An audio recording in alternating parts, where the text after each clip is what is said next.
ఎస్ఐగా Pasara SI ఏ కమలాకర్ ఎంపిక కావడం జరిగింది. మంగళవారం ములుగు జిల్లా ఎస్పీ పి సబరీష్ ఐపీఎస్ చేతుల మీదుగా ఎస్ఐ కమలాకర్కి నగదు రివార్డును అందించారు.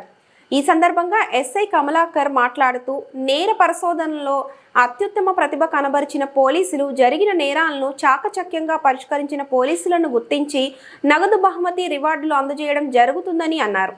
గంజాయి నియంత్రణ, దొంగతనాల నియంత్రణ, రోడ్డు ప్రమాదాల నివారణ చర్యలు చేపట్టడం, పశువుల అక్రమ రవాణా అడ్డుకోవడం మరియు పీడీఎస్ రైసు అక్రమంగా తరలించే వారిపై కేసులు నమోదు చేయడం, విధి నిర్వహణలో సహకరించిన అధికారులకు, స్టేషన్ సిబ్బందికి కృతజ్ఞతలు తెలిపారు.